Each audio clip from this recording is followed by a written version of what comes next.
तो moral value यही है, मतलब इसका जो जो एसेंस है वो यही है। अब छोटा सा रिपीट करता हूँ, इस पर ज़्यादा समय नहीं लूँगा, मगर आप देखिए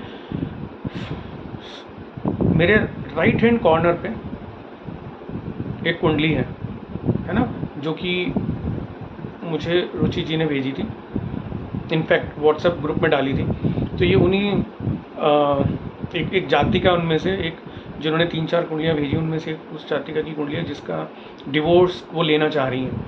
ठीक है, तो अब इस पे आते हैं।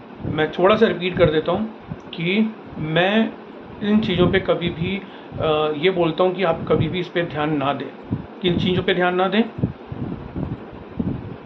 किसी भी प्लैनेट की बल, स्ट्रेंथ और वीकनेस जानने की कोशिश अगर आप सोचें आप में कर सकते हैं किसी सॉफ्टवेयर को देख के, तो नहीं कर पाएंगे आप, वो कोई सॉफ्टवेयर नहीं बता सकता। तो बल स्ट्रेंथ देखने के लिए बहुत सारी चीज़ें होती है। मैंने एग्जाम्पल के तौर पे चेष्टा बल, दिग्बल, काल बल, फिर कॉन्सेप्ट होता है उच्च और नीच का। ठीक है, एनिमी फ्रेंडशिप, मैं थोड़ा सा रिपीट करा रहा हूँ ये, तो ये आप कभी भी नहीं पता लगा सकते कौन एनिमी फ्रेंड क्या है। और आप सोचो सॉफ्टवेयर में से पता लग जाएगा हमको, क्योंकि सॉफ्टवेयर में टेबल भी आती है ना, जिसमें एक नैसर्गिक टेबल होती है, एक तात्कालिक फ्रेंडशिप होती है, तो वो काम नहीं करेगी। आप सोचो केंद्राधिपति दोष कुछ होता है, फंस जाओगे अगर ऐसे ऐसे पढ़ोगे तो। योग कारक मारक, केंद्र त्रिकोण का संबंध देखना है ना, गज केसरी योग, लक्ष्मी योग, ओन हाउस ओन दृष्टि। तो अब इस चार्ट में, 4th चार्ट में आप ये देखो कि क्या चीज़ हो रही है। कोई बता सकता है कि इस चार्ट में आप देखो जाति का डिवोर्स लेना चाहती हैं, और अगर मैंने कुंडली सही बनाई है, टाइम ऑफ बर्थ और डेट ऑफ बर्थ सही मैंने डिटेल डाली है, तो देखो इनका शुक्र उच्च का है, पाइसिस राशि का है। ठीक है, उस शुक्र पर 9th लॉर्ड की दृष्टि है बृहस्पति की। एक बेनिफिक प्लैनेट है बृहस्पति, जिसपे बोलते हैं लोग कुछ गंगा जल की दृष्टि है। ठीक है, तो ये गंगा जल की दृष्टि यहाँ पे पड़ रही है, और अपने ही साइन पे वो दे रहा है।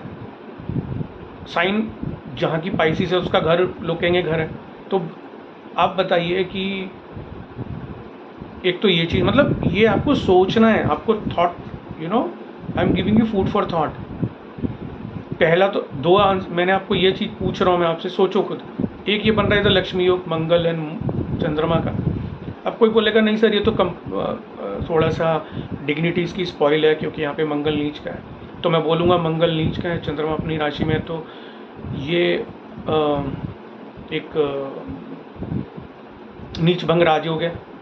तो फिर तो ये नीच भंग राज हो गया। तो क्या ये राजयोग वाली कुंडली है? मतलब जिस हिसाब से बहुत सारी प्रॉब्लम लिखी थी हम रुचि जी ने, कि पीसीओडी की प्रॉब्लम थी और किडनी, लिवर, बहुत कुछ लिख रखा था। तो ये वही चार्ट है।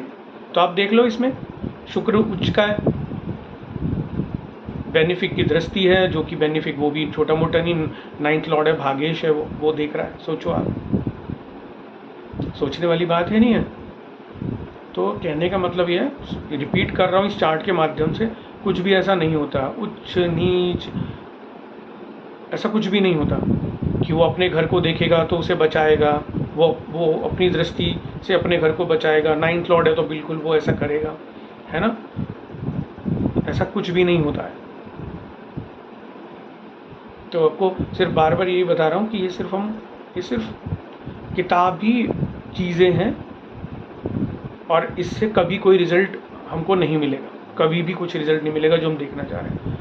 तो ये रिपीट मैंने करा है, ये मुझे लगा अच्छा चार्ट हो सकता है। तो आपके भेजे हुए जितने भी आप सब लोगों ने चार्ट भेजे वो सब मैंने पहले वो बना लिए। ठीक है, हम अलग अलग जगहों पे उसको यूज़ करेंगे, जैसे जैसे उससे रिलेटेड हमारे पास क्लासेस आएंगे, है ना? अब हम एक सेकेंड, तो मोटा मोटा हमें यूज़ करने सारी टेक्निक ये मैंने आपको बताई थी लास्ट क्लास में। अब मेन हमारी क्लास आज की शुरू होती है ना? 1 मिनट।